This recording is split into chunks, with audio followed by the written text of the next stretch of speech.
Nah, waktu kita oper ke gigi 5, speedometer udah sama tuh, sama-sama di 94 km per jam. Dan setelahnya, ya kalian bisa lihat sendiri.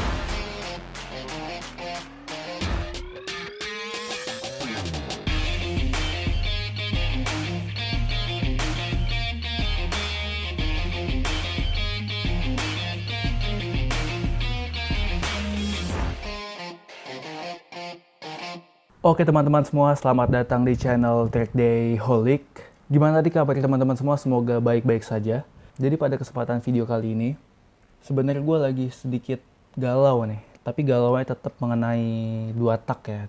Dimana gue habis papas head bikin kompresinya jadi lebih padat dari biasanya. Dimana kompresi awalnya itu sekitar di 5, terus kita papas headnya akhirnya kompresinya menjadi sekitar 5,5. Jadi balik ke standar lah, dimana standar motor itu kompresinya di 5,5.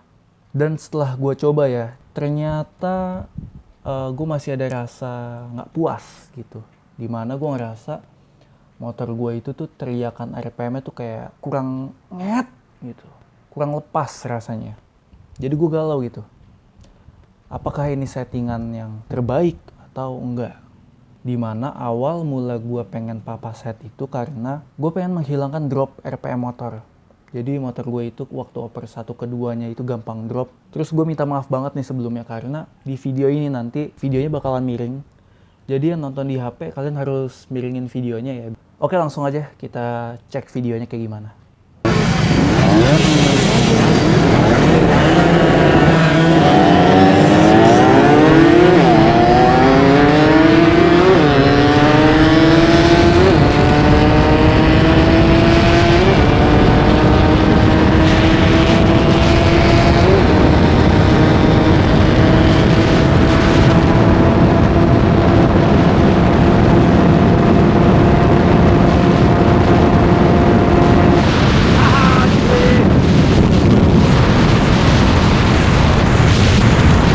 Oke teman-teman, jadi gue mau membahas dari video ini ya. Kalau kita analisa, kalau kalian perhatiin. Jadi video ini waktu kompresi low, ini kebetulan waktu oper 1 keduanya dia nggak drop. Jadi bisa dibandingkan dengan seimbang gitu. Nah, setelah dia habis lepas landas berakselerasi ya, kalau kita perhatiin, yang kompresinya lebih padat, dia itu oper giginya lebih cepat.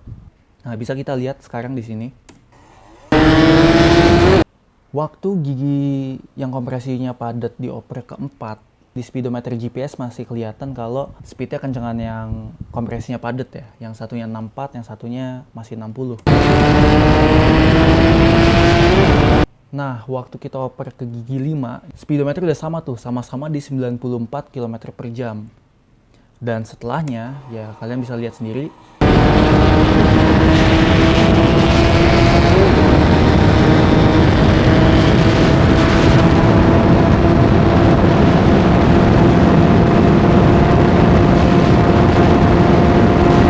Yang kompresinya low dia selalu mendului yang kompresinya lebih padat dan didapatkan top speed kompresi yang low 134 dan kompresi yang padat di 130.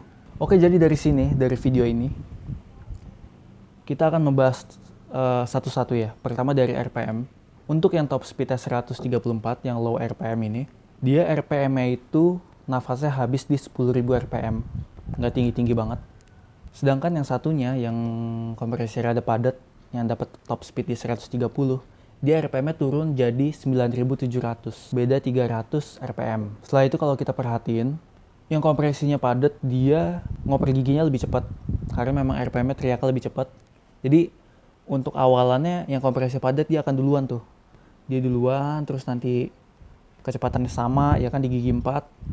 Baru setelah itu, dia ngebalap, yang kompresinya low dia ngebalap terus sampai di napasnya habis. Dan kalau kalian perhatiin sebenarnya itu juga yang kompresinya low ya. Yang kompresinya low itu gue startnya salah. Waktu oper 2 ketiganya gue kecepatan. Makanya jadi pas 2 ketiga, 3 keempatnya ngoper lama dia.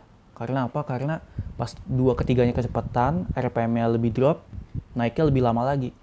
Kalau kalian perhatiin ya. Padahal harusnya karena nafas dia lebih panjang, harusnya dia ngoper 2 ketiganya lebih lambat dari yang kompresinya padat. Jadi nggak kebayang kalau misalnya gue ngopernya lagi benar. Otomatis tandanya bisa jadi nih ya, bisa jadi malahan dari di gigi 2 itu yang kompresinya low udah mendahului yang kompresi padat. Padahal ini jalanan yang sama loh. Jalanannya teksturnya sama.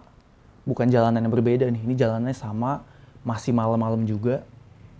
Walaupun gua nggak bisa dyno test, tapi kalau misalkan orang tanya, "Bang, yang habis dipapas kira-kira horsepower-nya nambah atau enggak?" gitu. Kalau dari video ini, kesimpulan gua horsepower-nya malah lebih tinggi yang low. Yang lebih low. Ya mungkin itu ya. Memang kalau ngomongin horsepower itu, more RPM, more power. Kalau yang gua alamin sih kayak gitu.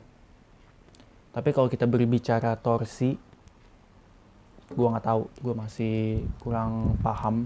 Tapi ini kelihatan banget kalau memang yang low kompresi dia masih lebih mengungguli yang kompresinya padat. Sayangnya gue nggak ada video yang startnya bener-bener lagi rapi, lagi pas gitu ya, dan bener-bener seimbang gitu. Sayangnya tuh nggak ada gitu. Tapi itu tadi low kompresi atau kompresinya low atau padat itu menurut gue punya plus minusnya masing-masing. Oke lah yang low kompresi ini ya kan dia tenaganya lebih besar. Tapi kayak yang kalian lihat sendiri, gue ngoper 1 ke 2 aja suka ngedrop gitu. Kadang enak, kadang ngedrop. Jadi bisa dibilang minusnya waktu kita mengendarainya kurang nyaman. Lebih sulit untuk dikontrol, dikendarai. RPM harus dijaga di RPM tinggi. Yang tentunya kalau untuk dipakai harian ya bakal ngerepotin banget ya. Dan yang pasti motornya bakal lebih boros juga. Cuma di sini gue juga jadi penasaran ya. Kayaknya kalau motor-motor balap kayak gue ngelihat Honda RS125 atau NX4, RPM-nya sampai 12.000, kompresinya gimana? Padet. Kompresinya padet. Tapi RPM-nya tinggi gitu ya kan. Kuncinya di mana gitu. Ya nggak bisa disamain ya, dari karburator, membran itu udah jauh banget. Cuma kan gue jadi penasaran gitu kan, sebenarnya di 2 tak nih kalau gue main kompresi padat kok gue nggak bisa dapat nafas yang tinggi gitu kan. Mungkin ketahan di knalpot atau di pengapian gitu. Makanya untuk episode berikutnya ini cukup menarik. Gue pengen mencoba mundurin pengapiannya. Jadi headnya udah biarin headnya padat kayak gitu nggak masalah. Tapi pengapiannya gue mundurin untuk ngambil nafasnya lagi. Gue penasaran apakah motor akan mengembalikan horsepower-nya gitu. Jadi kita bisa bandingin nih. Oke lah motor RPM-nya sama-sama di 10.000 RPM.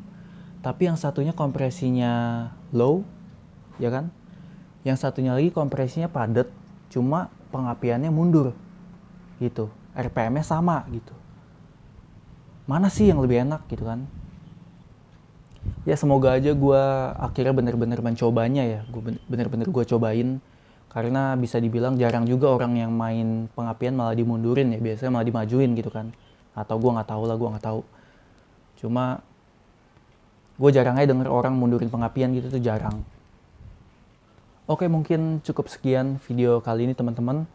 Thank you banget buat yang udah pada nonton, yang udah support gue. Dan semoga kalian gak bosan dengerin ocehan gue ya mengenai kegalauan 2 tak ini. Pokoknya thank you banget yang udah selalu support channel ini. Sampai jumpa lagi di Tractaholic. Sorry banget yang nonton harus begitu-begitu.